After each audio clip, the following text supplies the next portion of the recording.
नमस्कार, मैं हूं अंशुमान। अर्थम के संस्करण में आपका स्वागत है।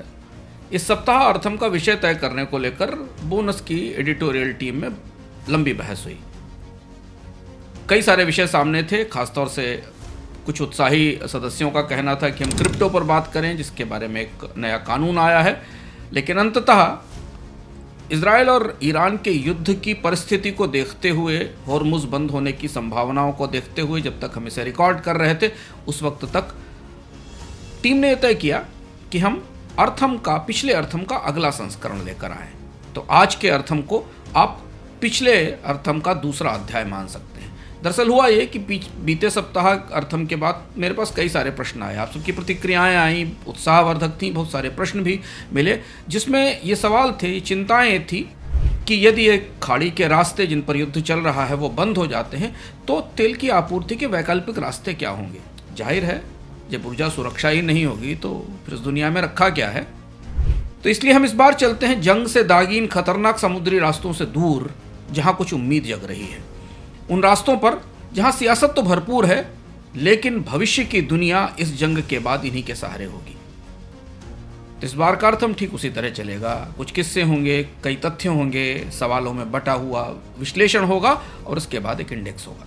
तो शुरू करते हैं आज का अर्थम। मानवीय इतिहास का सबसे महत्वपूर्ण वर्ष है 1453, 1453। रोजर क्राउले की एक किताब है इसी शीर्षक से, जिसका शीर्षक ही है 1453। यही वह साल है जब करीब 2100 साल पुराने रोमन बाइजेंटियन रिपब्लिक से लेकर और बाइजेंटियन साम्राज्य तक रोमन बाइजेंटियन साम्राज्य का पतन हुआ था। कांस्टेंटिनोपल पर तुर्क सुल्तान ओटोमन महमद का सेकंड का कब्जा हुआ था। पश्चिम पर इस्लाम की जीत हुई थी और इतिहास में एक नए दौर का आरंभ हुआ था। महमद ने कांस्टेंटिनोपल फतह करने के बाद पहला काम यह किया कि सिल्क रूट के रास्ते पश्चिम को जो भी सामान जाता था उसका व्यापार बंद कर दिया और भारी टैरिफ लगा दिए, जिन टैरिफ को आज हम जिस तरीके के टैरिफ हम आज देख रहे हैं। मध्य एशिया से मिट्टी के घोड़े, भारत के रत्न और मसाले, चीन का पोर्सलिन और रेशम और किस्म किस्म के सामान इसी सिल्क रूट के रास्ते यूरोप तक जाते थे। कांस्टेंटिनोपल, जो कि आज का इस्तांबुल है, वो केंद्र था और वहाँ से यूरोप को ये सामान पहुँचता था। यूरोप को मसाले मिलने बंद हुए तो खाने का स्वाद बिगड़ गया यूरोप में, और यही मौका था जब यूरोप ने अपने समुद्री अभियान शुरू हुए। अगले 50 वर्षों में वास्को डिगामा और कोलंबसों ने समुद्री मार्ग खोज लिए। सड़क मार्ग से कारोबार की पूरी व्यवस्था किस्सों और कहानियों में दर्ज हो गई और पूरी दुनिया समुद्री व्यापार की तरफ मुड़ गई, जिसके बाद हमने ईस्ट इंडिया कंपनी और डच ईस्ट इंडिया कंपनी जैसी अंतर्राष्ट्रीय कंपनियां बनते देखी। ठीक इसका उल्टा हुआ 1967 में। जून 1967 में इजराइल ने मिस्र और सीरिया की हवाई सेना पर अचानक हमला किया। युद्ध तो केवल 6 दिन चला, लेकिन इसके नतीजे 8 साल तक दुनिया को झेलने पड़े। युद्ध के दौरान मिस्र ने, इजिप्ट ने स्वेज नहर बंद कर दी और इसे 1975 तक बंद रखा गया।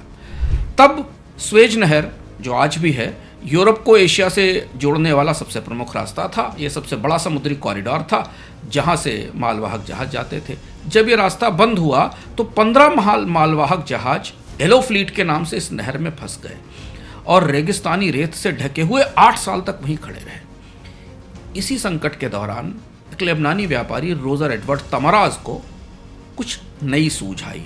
उसको लगा कि अब विश्व की ऊर्जा सप्लाई को बदलने का वक्त आ गया है।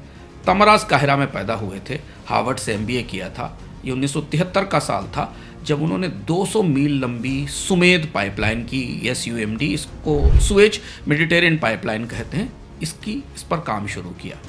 1974 में इजिप्ट, सऊदी अरब, कुवैत, UAE और कतर जैसे अरब देश एक साथ आए और लाल सागर के किनारे, जो आपके मैप पर दिख रही है आपके स्क्रीन पर, रेड सी के किनारे एन सुखना से लेकर भूमध्य सागर के तट पर सीधी केरीर तक एक पाइपलाइन बिछाई गई, जो स्वेज के समानांतर इजिप्ट के सबसे गर्म मरुस्थल से गुजरती है।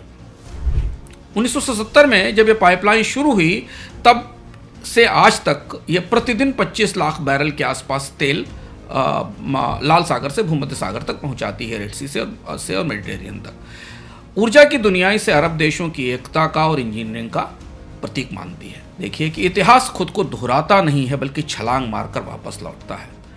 ओटोमान और सुएज वार वाला दौर लौट आया, समुद्री रास्ते बंद हो गए, वापस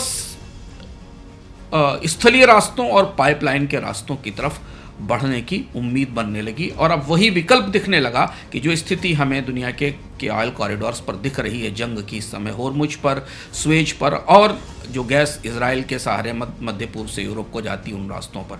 और इसलिए पूरी दुनिया का ऊर्जा भूगोल इस एक जंग ने बदल कर रख दिया है। तो हम आते हैं अपने पहले सवाल पर कि अगर समुद्री रास्तों पर खतरा है और स्थायी है, जो आप पिछली बार देख चुके हैं, तो फिर पाइपलाइन ही विकल्प होंगी शायद।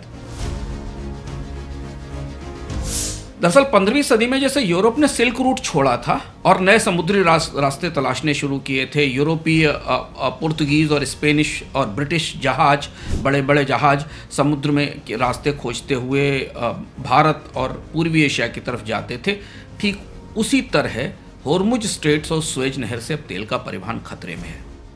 खाड़ी क्षेत्र में टैंकरों पर मिसाइल ड्रोन हमलों की खबरें हमें रोज मिलती हैं। ऑयल टैंकर अब दक्षिण अफ्रीका के दक्षिणी छोर को होकर जा रहे हैं, जिसको केप ऑफ गुड होप कहते हैं। स्ट्रेट ऑफ होर्मुज से जो सबसे ज़्यादा संकट में है, वहाँ से दुनिया के करीब 20% LNG और 30% तेल गुजरता है। इसमें से भारत को आने वाला अधिकांश तेल इसी रास्ते से आता है। इस पर जो खतरा है आने वाले दिनों में, अभी भी खतरा और जो आने वाले दिनों में बढ़ता हुआ खतरा है, उसके बाद ऊर्जा बाजार में चिंता है।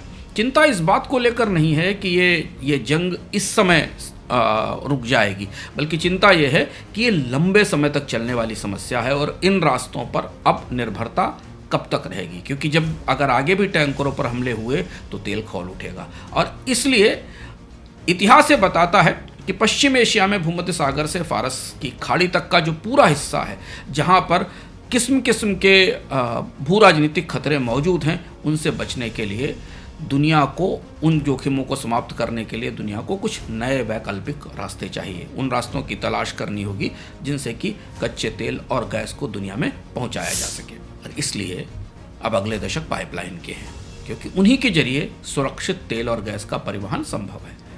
पाइपलाइनें दरअसल ऊर्जा के इतिहास की सबसे रोमांचक करवट है, क्योंकि इनका जन्म ही युद्ध और संघर्ष के बीच में हुआ था। जैसा कि ओटोमन साम्राज्य की स्थापना के साथ कॉन्स्टेंटिनोपल में समुद्री यात्राओं के या समुद्री अभियानों की शुरुआत के साथ हुआ था। 1950 से 1980 के बीच शीत युद्ध के दौरान सोवियत संघ की द्रजबा पाइपलाइन बनी। इस पाइपलाइन ने पूर्वी यूरोप को रूस से जोड़ा, क्योंकि पूर्वी यूरोप के हिस्से पर रूस को नियंत्रण करना था और इसलिए उसके लिए गैस की सप्लाई तय करने की जिम्मेदारी रूस की थी। एस्पेन इंस्टीट्यूट और अटलांटिक काउंसिल के अध्ययन बताते हैं कि इस पाइपलाइन ने यूरोप का पूरा ऊर्जा संतुलन बदल दिया। पश्चिमी यूरोप को अल्जीरिया और उत्तरी सागर से, नॉर्दर्न सी से ऊर्जा लेनी पड़ी, जबकि पूर्वी यूरोप को रूस की तरफ से ऊर्जा मिलती थी। सोवियत संघ के पतन के बाद, सोवियत रूस के पतन के बाद 1990 से 2000 के बीच रूस को गैस के बाजार की नई संभावनाएं दिखाई दी और रूस ने नॉर्ड स्ट्रीम और तुर्क स्ट्रीम बनाकर अपने गैस के बाजार को पूरे यूरोप तक फैला दिया। रूस और यूक्रेन के बीच जब युद्ध हुआ 2 साल पहले, तब यूरोप को रूस पर गैस की निर्भरता बड़ी महंगी पड़ी। वो पाइपलाइनें बंद हुई, यूरोप में गैस की किल्लत हुई और उसके बाद यूरोप ने वैकल्पिक रास्तों की तरफ देखना शुरू कर दिया। अब आपकी स्क्रीन पर एक मैप है, ये विश्व की मौजूदा पाइपलाइन का नेटवर्क है, जिस नेटवर्क में उत्तर अमेरिका के पास सबसे ज़्यादा पाइपलाइनें हैं। हालांकि उत्तर अमेरिका में इस तरीके की जियोपॉलिटिकल चुनौतियां नहीं हैं, सबसे लंबा नेटवर्क है। सोवियत संघ के पास दूसरा बड़ा नेटवर्क है और फिर एशिया में बिखरी हुई पाइपलाइन है। दुनिया में करीब 2.19 लाख किलोमीटर के आसपास की पाइपलाइन का नेटवर्क है। यूरोप में 2 लाख किलोमीटर की पाइपलाइंस हैं, निर्भरता करीब 9% है। मध्य पूर्व में 1.5 लाख किलोमीटर की पाइपलाइंस हैं और अन्य करीब 2 लाख किलोमीटर के आसपास की पाइपलाइन है। ये पूरा का पूरा नेटवर्क, पूरी दुनिया का 21.9 लाख किलोमीटर का यह पूरा नेटवर्क दुनिया में उन पारंपरिक रास्तों के बराबर बना है जो समुद्री रास्ते पहले से मौजूद हैं, जिनके जरिए ऑयल टैंकर जाते हैं। पाइपलाइनें बनी तो इन्हें खतरनाक रास्तों के विकल्पों के तौर पर, लेकिन इनमें शुरुआती निवेश महंगा था, पर बाद में परिवहन की लागत इतनी कम थी कि धीमे धीमे ज़रूरत बन गई। शुरुआत में तो ये कोशिश की गई थी कि जहाँ पर खतरा है, जोखिम है, वहाँ से पाइपलाइनें गुजारी जाएं, लेकिन बाद में धीमे धीमे इनको ज़रूरत के तौर पर स्वीकार किया गया। अमेरिका का नेटवर्क सबसे बड़ा है, जो मैक्सिको और कनाडा को जोड़ता है। रूस इसके बाद आता है, फिर यूरोप का नेटवर्क है। ये ध्यान रखना ज़रूरी है कि इन्हें आज जैसे परिवहन विकल्पहीनता की स्थिति में पहुंच गया है तेल का परिवहन, वैसी स्थिति नहीं थी। इन्हें उन इलाकों में तेल गैस पहुंचाने के लिए बनाया गया था जहां समुद्री परिवहन संभव नहीं है, जैसे कि रूस से मध्य एशिया तक या रूस से चीन तक। लेकिन अब बिसात पूरी तरह बदल गई है।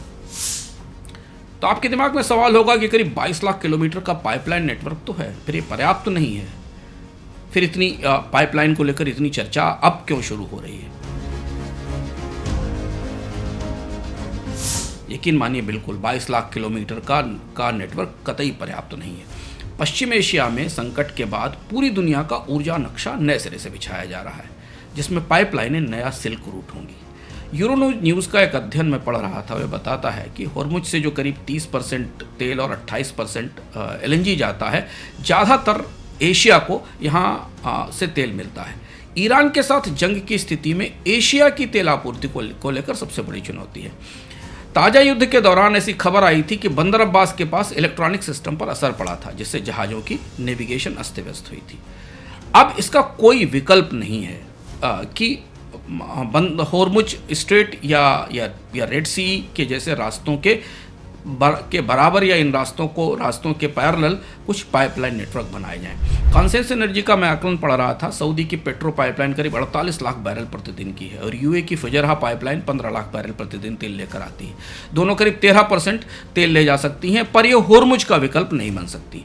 स्वेज नहर और रेड सी का जो क्राइसिस आई थी, उसके बाद अंकटाड ने अपने अध्ययन में बताया था कि हूती हमलों के बाद 2024 में स्वेज से यातायात करीब 55% घट गया है। 89% जहाज अफ्रीका के रास्ते से जा रहे हैं, जिसमें 10 से 15 दिन ज़्यादा लगते हैं और 500 करोड़ रुपए का खर्च प्रति यात्रा बढ़ जाता है।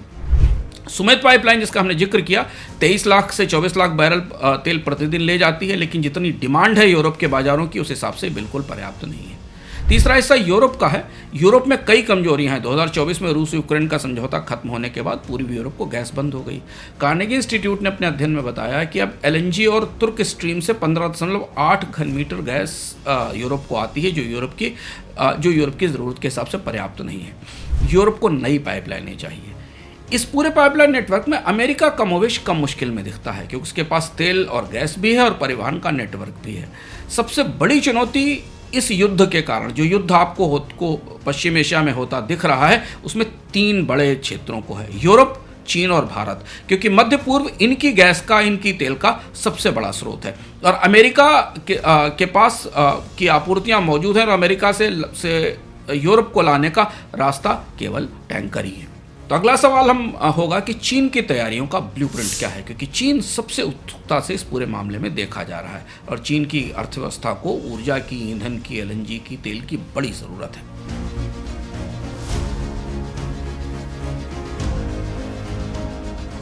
चीन कुल कच्चे तेल का जितना आयात करता है, उसका 50% हिस्सा लगभग पश्चिम एशिया से आता है, जिसके परिवहन के लिए 2 संवेदनशील रास्ते हैं जिस पर निर्भर है, जिसमें एक का मैप आपके सामने है, होर्मुज स्ट्रेट्स, और अगला है मलक्का स्ट्रेट।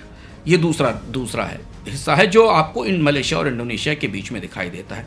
रणनीतिक दृष्टि से चीन के लिए गंभीर कमजोरी है, क्योंकि होर्मुज या मलक्का में जरा सा भी डिस्टर्बेंस, जरा सा भी तनाव, कोई भी झगड़ा उसकी तेल आपूर्ति को बाधित कर सकता है। मलेशिया और इंडोनेशिया के बीच जो मलक्का का स्टेट है, इसे देखते हुए बीजिंग ने पिछले 1.5 दशक से अपने ऊर्जा के वैकल्पिक मार्गों की तलाश शुरू की है।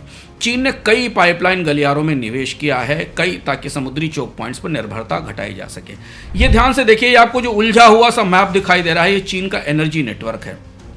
चीन अपने एनर्जी नेटवर्क के पास करीब 2 लाख किलोमीटर से अधिक का पाइपलाइन नेटवर्क है, जिसमें प्राकृतिक गैस की, नेचुरल गैस की पाइपलाइन है करीब 58% हिस्सा रखती हैं। चीन के पास जो मौजूदा पाइपलाइनें हैं, उनमें प्राकृतिक गैस की, नेचुरल गैस की डिमांड करीब 10% की दर से बढ़ रही है, 9 से 10% के आसपास बढ़ रही है। कच्चे तेल की डिमांड करीब 3.2% के पास बढ़ रही है। रिफाइनरी प्रोडक्ट्स के लिए 40,000 किलोमीटर की चीन में पाइपलाइन है। ये पाइपलाइन हिंद महासागर से सीधे दक्षिण पश्चिम चीन के यूनान में तेल पहुंचाती है। म्यांमार में बंगाल की खाड़ी के तट पर क्यापू बंदरगाह से शुरू होती है पाइपलाइन और 770 किलोमीटर लंबी है, जो चीन के मलक्का स्टेट को बाईपास करने का सबसे वैकल्पिक रास्ता है। 2017 में पाइपलाइन चालू हुई थी। 2,40,000 बैरल प्रति दिन का तेल ये आपूर्ति करती है। अब स्थिति यह है कि मिडिल ईस्ट से आने वाले कुछ टैंकर सीधे म्यांमार में अपना तेल उतार देते हैं और पाइपलाइन के जरिए वो तेल बेचा जा सकता है। इस लिस्ट में जो पश्चिम पूर्व की एक पाइपलाइन है जो करीब 1.2 करोड़ टन की क्षमता का रखती है। मध्य एशिया से ऊर्जा लाने के लिए चीन ने कजाकिस्तान के शिनजियांग प्रांत तक एक लंबी क्रूड पाइपलाइन बना रखी है। इससे कैस्पियन सागर क्षेत्र का तेल बिना किसी समुद्री मार्ग के सीधे चीन पहुंचता है, तो यहाँ भी समुद्र की निर्भरता कम होती है। इसके अलावा एशिया में एशिया चीन गैस पाइपलाइन है जो तुर्कमेनिस्तान उज्बेकिस्तान होकर जाती है और चीन को जोड़ती है। इसके 3 चरण पूरे हो चुके हैं। ये प्रतिवर्ष 55 अरब घन मीटर तक गैस भेजने की क्षमता रखती है। इन पाइपलाइनों से चीन को तुर्कमेनिस्तान, कजाकिस्तान के विशाल गैस भंडारों तक पहुंचने का लाभ मिला है। ये आपकी स्क्रीन पर इनका ब्यौरा दिख रहा है। चीन की सरकारी कंपनियों ने 2012 में चालू हुई अबू धाबी फुजैरा तेल पाइपलाइन निर्माण में भी तकनीकी योगदान दिया है। करीब 380 किलोमीटर लंबी पाइपलाइन है जो पूरी तरह होर्मुज स्ट्रेट को बाईपास करते हुए अमीरात से अबू धाबी के तेल को फुजैरा में अरब सागर के तट पर लाती है और इसकी क्षमता 20 लाख बैरल है। और यही वो पाइपलाइन है जो सबसे कीमती है चीन के लिए, क्योंकि इसके जरिए वो अमीरात से आने वाले अधिकांश उत्पादन को होर्मुज का इस्तेमाल किए बिना बाहर निकालने में सक्षम है। चीन की कंपनी साइनोपैक ने फुजैरा के तेल टर्मिनल में 50% की हिस्सेदारी भी खरीदी है, जहां 36 बड़े तेल भंडारण टैंकर संचालित हैं। इसी तरह सऊदी अरब में भी चीन ने पेट्रोकेमिकल में निवेश किया है। हालांकि सऊदी अरब अपनी पूर्वी पश्चिमी जो यनबू पाइपलाइन है उसे भी मौजूद है और उसमें भी वो निवेश कर रहा है। ओमान ने एक बड़ी विशाल क्षमता का इस्तेमाल बनाया है रास मरकज में, जिसका भी टारगेट ये भंडारण टर्मिनल है, जिसका लक्ष्य है कि होर्मुज को बाईपास किया जाए और उसके बगल में एक वैकल्पिक विकल्प बनाया जाए जिसका भी इस्तेमाल चीन करेगा। इस तेल हब में चीन की आपूर्तियों के लिए भंडारण किया जाएगा। ये नेटवर्क चीन की भविष्य में समुद्री रास्तों के अतिरिक्त वैकल्पिक रूप से अपनी ऊर्जा सुरक्षा के लिए तैयारियां हैं। और अब हम सबसे महत्वपूर्ण पाइपलाइन पर आते हैं जो दरअसल होर्मुज के बिल्कुल बगल में बनी हुई है। जुलाई 2021 में ईरान ने मेंगोरेह जास्क पाइपलाइन शुरू की थी, जो ईरान के तेल को फारस की खाड़ी में गोरे से निकालकर सीधे ओमान की खाड़ी तक जास्क बंदरगाह तक ले जाती है। इस 1000 किलोमीटर की पाइपलाइन से ईरान लगभग 3.5 लाख बैरल तेल होर्मुज को छुए बिना, होर्मुज के बीच में गए बिना निर्यात कर सकता है। चीन ने ईरान के साथ 25 वर्ष की रणनीतिक साझेदारी में समझौते में इस परियोजना में निवेश किया है ताकि भविष्य में ईरान का तेल होर्मुज के जोखिम के बिना चीन को मिल सके। इसके अलावा इराक भी एक बसरा अकाबा पाइपलाइन की परियोजना पर काम कर रहा है जो इराक के तेल को जॉर्डन के लाल सागर बंदरगाह तक ली जाएगी। चीन की कंपनियां भी करीब 9 अरब की इस परियोजना में निवेश करने की तैयारी कर रही हैं। आपको याद होगा कि जब अमेरिका ने ईरान पर के परमाणु ठिकानों पर हमला किया था और उसके बाद होर्मुज बंद होने की संभावनाएं बनी थी, तो अमेरिका की तरफ से जो पहली अपील चीन से की गई थी वो यही थी कि वो ईरान को किसी तरह से होर्मुज की आपूर्तियां बंद करने से रोके, क्योंकि इस पूरे मध्य पूर्व की तेल और गैस की कूटनीति में चीन के स्टेक्स, चीन की हिस्सेदारी काफ़ी बड़ी है, जैसे हमने आपको विस्तार से बताने की कोशिश की। दूसरा बड़ा महत्वपूर्ण हिस्सा यूरोप है। यूरोप के लिए भी अपनी पूरी की पूरी तेल गैस रणनीति को बदलने की ज़रूरत आ पड़ी है और यूरोप को तो 2 युद्ध एक साथ प्रभावित कर रहे हैं। एक तो रूस यूक्रेन का युद्ध, क्योंकि रूस से प्राकृतिक गैस की सप्लाई आती थी वो बंद है, और दूसरा मध्य पूर्व से जो गैस आती थी और तेल गैस आती थी वो ईरान और इजराइल युद्ध के कारण है। दशकों से यूरोप प्राकृतिक गैस के लिए रूस की पाइपलाइनों पर निर्भर था, लेकिन 2022 के युद्ध के बाद उस पर जो प्रतिबंध लगे उसने रूसी गैस की सप्लाई को कम कर दिया। धीमे धीमे वो सप्लाई लगभग समाप्त हो गई। यूरोप ने मध्य एशिया, मध्य पूर्व और अफ्रीका और अमेरिका की तरफ रुख किया और नई परियोजनाएं विकसित की। अब इसमें जो मध्य पूर्व का हिस्सा था वहाँ फिर जंग शुरू हो गई, यानी यूरोप को रूस से भी गैस मिलना बंद हो गई और अब मिडिल ईस्ट से मिलने वाली गैस पर भी दिक्कत है। यूरोप की प्रमुख परियोजनाओं में दक्षिणी गैस कॉरिडोर है, सदर्न गैस कॉरिडोर। ये करीब 3500 किलोमीटर लंबी पाइपलाइन का 3 स्तरीय पाइपलाइन नेटवर्क है, आप मैप में देख सकते हैं, जो अज़रबैजान के कैस्पियन सी के तट की गैस को ले जाकर टर्की और यूरोप से जोड़ता है। इसमें अज़रबैजान, जॉर्जिया और टर्की की जो दक्षिण कॉकेसस पाइपलाइन है SCP, टर्की की पार ट्रांस एनाटोलियन पाइपलाइन है और इसके अलावा टर्की यूरोप की जो पार ट्रांस एड्रियाटिक पाइपलाइन शामिल है। ये पूरा एक नेटवर्क है, TAP जिसको कहा जाता है। 2020 में TOP पूरा होने के बाद अज़रबैजान से सीधे इटली तक गैस की आपूर्ति का मार्ग खुल गया है जो इस मैप में आपको दिखाई देता है। इसके अलावा यूरोप भूमध्य सागर के पूर्वी भाग से, ईस्टर्न मेडिटेरियन हिस्से से, जहां पर इस समय सबसे ज़्यादा संकट है, अगर आपने पिछला आर्थन ध्यान से देखा होगा तो हमने आपको जिस तीसरे टेल कॉरिडोर के बारे में बात की थी, जो इजराइल के से गैस लेकर जाता है इजराइल साइप्रस के आसपास के गैस भंडारों के लिए, ये पाइपलाइन यहाँ पर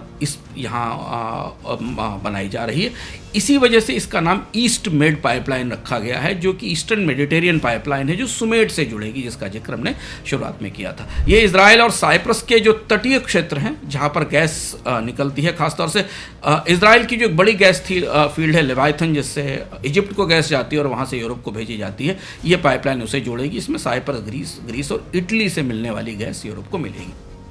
अगर यदि बन गई तो 1900 किलोमीटर लंबी पाइपलाइन हर साल लगभग 10 से 20 billion cubic metre gas Europe को भेज सकेगी। और सदर्न यूरोप, दक्षिण यूरोप, जिसे इस समय गैस की सबसे ज़्यादा किल्लत है, उसे शायद कुछ राहत मिलेगी।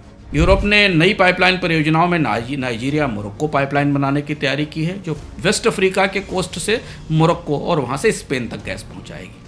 ये दूसरा हिस्सा है ये जो दो ग्राहक हैं हमने आपको बताया, चीन और यूरोप।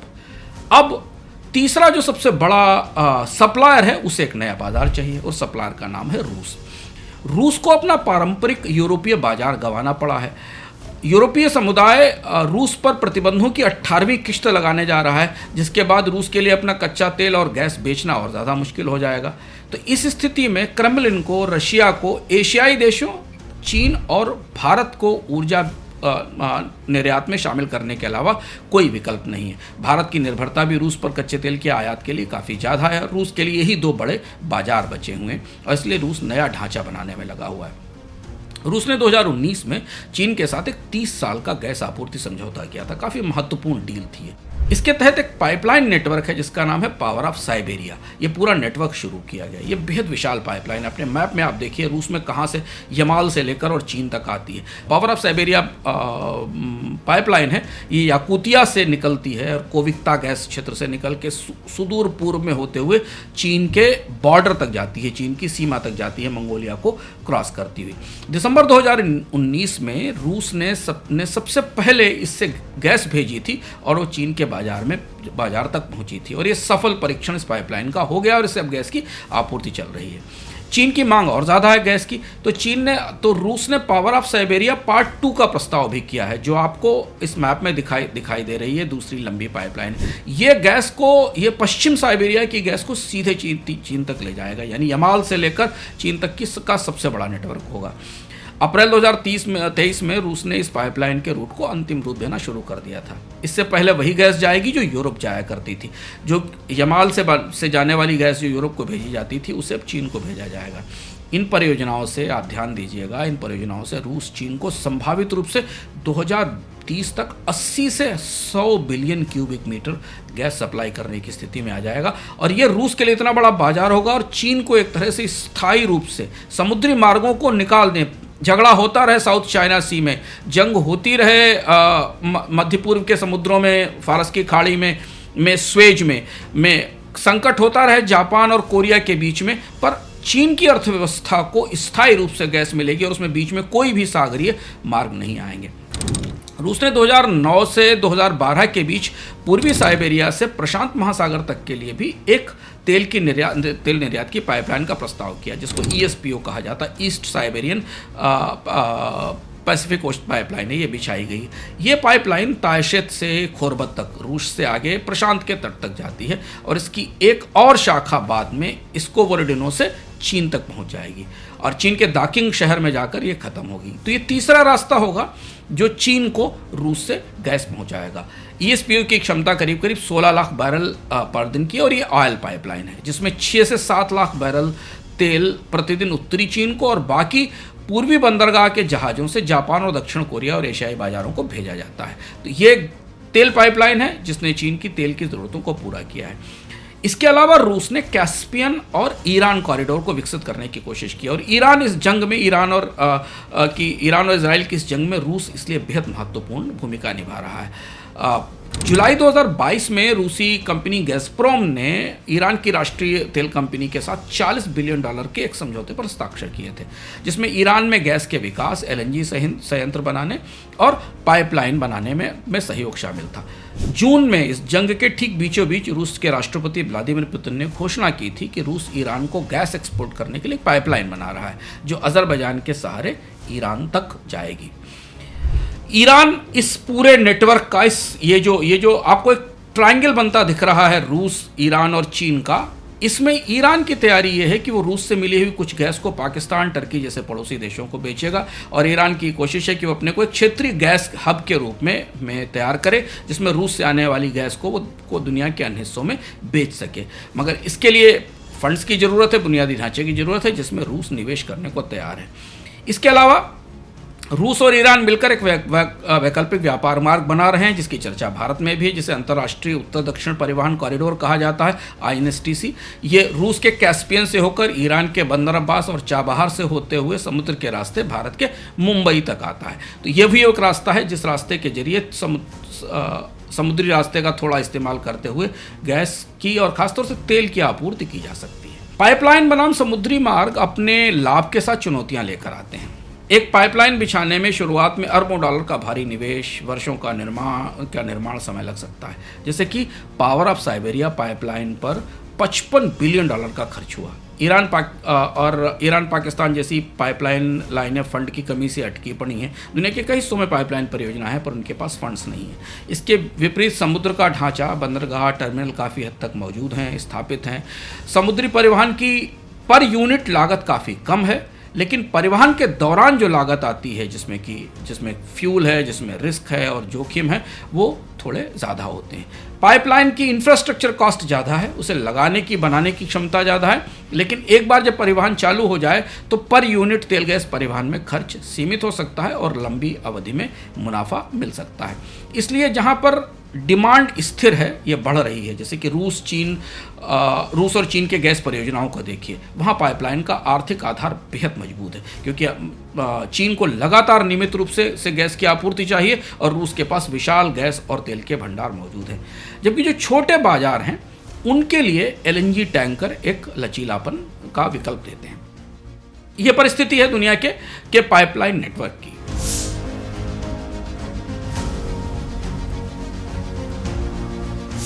अब हम आ गए हैं अपने अर्थम इंडेक्स पर और समझने की कोशिश करते हैं कि दरअसल अभी की स्थिति में जो युद्ध चल रहा है, उसके बाद दुनिया की आर्थिक परिस्थिति में क्या बदलाव होगा और कौन सी पाइपलाइनें सक्रिय हो सकती हैं। हमने इसके लिए जो Wilson centre of energy policy research है, उसके आंकड़ों का इस्तेमाल किया है। तो पहला विकल्प है, अगर स्ट्रेट ऑफ हॉर्मुज बंद होती या गंभीर रूप से बाधित होती है, जिसकी संभावना है जब तक हम इसे रिकॉर्ड कर रहे थे। ये सबसे महत्वपूर्ण तेल मार्ग है। 20% तेल और 25% LNG यहाँ से जाता है।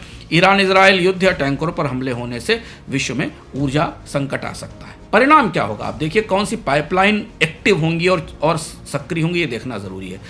ऐसी स्थिति में ईरान की गोरहेजास्क पाइपलाइन, जिसका जिक्र हमने अभी आपको किया था, जो 2 साल पहले शुरू हुई है, गोरहेजास्क पाइपलाइन का उपयोग बढ़ाया जाएगा, जो होर्मुज को बाईपास करके पश्चिमी ईरान से मकरान तट से जास्क बंदरगाह तक तेल लेकर जाएगी और उसका सीधा फायदा चीन को मिलेगा, कुछ फायदा इसका भारत को भी मिल सकता है।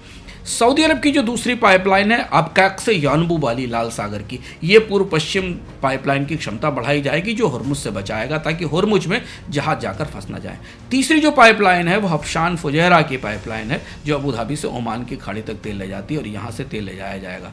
भारत के पास विकल्प नहीं है, भारत की कोई पाइपलाइन नहीं है, लेकिन भारत ओमान, कतर और LNG और अफ्रीकी स्रोतों से तेल मंगाएगा, लेकिन वो होर्मुज के रास्ते से नहीं बल्कि अफ्रीका के रास्ते से आएगा। भारत को तेल की आपूर्ति यहाँ से होगी। दूसरा हिस्सा, लाल सागर और बाब अल मंदेब में स्थायी संघर्ष शुरू हो, क्योंकि 2023 के अंत से हम देख रहे हैं कि हुती मिसाइल और ड्रोन हमलों ने रेड सी और बाब अल मंदेब का जो सुएज नहर का दक्षिणी प्रवेश हिस्सा है, यहाँ पर कंटेनर और टैंकर यातायात पूरी तरह बंद कर दिया है। और इसका परिणाम ये है कि अब टैंकरों को केप ऑफ गुड होप के रास्ते होकर जाना पड़ रहा है, जिसमें करीब 300% लागत बढ़ती है, 15 दिन का समय लगता है। कतर को अपनी LNG भेजने के लिए यूरोप और एशिया के लंबे मार्गों पर जाना पड़ेगा, इसकी लागत बढ़ेगी। नाइजीरिया, मोरक्को और EU gas pipeline east made pipeline और स्पेन और इटली में टर्मिनल में नया निवेश करना होगा, तब यूरोप को ये मिल पाएगा, क्योंकि यह रास्ता यूरोप को गैस और तेल पहुंचाने के लिए ज़्यादा महत्वपूर्ण संवेदनशील है। इसलिए आने वाले समय में आपको अफ्रीका से यूरोप को जोड़ने वाली पाइपलाइनों में बड़ा निवेश होता दिखेगा। और खासतौर से जो ईस्ट मेडिटेरियन पाइपलाइन है, जिसका जिक्र हमने आपको ऊपर किया था, जो साइप्रस और इसराइल के आसपास के हिस्सों से गैस ले जाकर यूरोप में पहुँचाएगी, उस पर निवेश बढ़ेगा। फुजराह से क्रूड ऑयल, और इस स्थिति में यूएई का जो फुजराह है वो क्रूड ऑयल, एलएनजी और बंकर ईंधन का प्रमुख निर्यात केंद्र बन सकता है। अब आते हैं तीसरे परिदृश्य के ऊपर। तीसरे परिदृश्य में जब समुद्री चुनौतियों के बीच कौन से ज़मीनी रास्ते निकलते शुरू होंगे, इस स्थिति में जब समुद्री मार्गों पर भरोसा कम होगा, और वो हो ही रहा है, दिख ही रहा है ऐसे स्थिति में कुछ ज़मीनी रास्ते, कुछ स्थलीय रास्ते अलग से परिवहन का जरिया बनेंगे, जिसमें अंतर्राष्ट्रीय उत्तर दक्षिण परिवहन गलियारा INSTC महत्वपूर्ण है। पिछले 2-3-4 साल में भारत में इस गलियारे को लेकर काफ़ी चर्चा हुई है। करीब 7200 किलोमीटर का एक कॉरिडोर भारत, ईरान, रूस, मध्य एशिया और यूरोप को सड़क और रेल बंदरगाहों से जोड़ता है। और इसकी शुरुआत रूस से होती है, जिसका मैप आपको दिखाई दे रहा है। इसकी शुरुआत रूस से होती है और जो भारत में बम्बई तक आता है। पाइपलाइन कूटनीति में अब रूस और ईरान आने वाले समय में गहरा सहयोग बढ़ाएंगे, ये स्पष्ट रूप से दिख रहा है, जिसमें कैस्पियन सागर की गैस और क्रूड ऑयल की सप्लाई शामिल होगी। भारत के लिए यहाँ पर एक महत्वपूर्ण विकल्प ये कि अगर ईरान से रिश्ते अच्छे रहते हैं तो चाबार और जहेदान का जो रेल लिंक है, इसे मजबूत किया जा सकता है। और ये जो कॉरिडोर बन रहा है, इस कॉरिडोर के साथ भारत की एक्सपोर्ट को, भारत के निर्यात को, जो कि आमतौर पर स्वेज और हॉर्मुज के रास्ते से जाता है, उसे यूरोप भेजने का रास्ता बन सकता है, यानी स्वेज को बाईपास किया जा सकता है। एक और बड़ा रास्ता जो बनता दिख रहा है, जिस पर कभी हम विस्तार से अलग से बात करेंगे, वो आर्कटिक की एलएनजी का रास्ता है, जिसमें रूस की जो एमाल क्षेत्र की जो एलएनजी है, उसको नॉर्दर्न समुद्री मार्ग से, यानी जो जमे हुए समुद्र हैं आर्कटिक के, उनके रास्ते घुमाते हुए एशिया और चाइना तक लाया जाए। ये भी एक रास्ता है जिसका वैकल्पिक तौर पर आने वाले समय में इस्तेमाल हमें दिखाई देगा। अर्थम के इस दूसरे संस्करण में, आप कहें पिछले संस्करण का के दूसरे हिस्से में, आज इतना ही। पिछले संस्करण में हमने आपसे बात की थी कि दुनिया की तेल कॉरिडोर्स पर संकट क्या है, और आज इस बार हमने आपको विस्तार से बताने की कोशिश की है कि ये जो तेल कॉरिडोर्स का संकट है, ये लंबा खिंचने की पूरी संभावना है, और ऐसी स्थिति में दुनिया के पास विकल्प क्या हैं। तो अगले कुछ वर्षों में पूरी दुनिया में पाइपलाइन पॉलिटिक्स, पाइपलाइन में निवेश बढ़ेगा, पर इतना आसान नहीं है। पाइपलाइनें आमतौर पर एक देश को दूसरे देश से जोड़ती हैं। पाइपलाइनों के पीछे एक सियासत है, व्यवस्था है, और इस कभी भी कोई एक देश की पाइपलाइन पूरे क्षेत्र की एनर्जी और गैस की समस्या का समाधान नहीं कर सकती।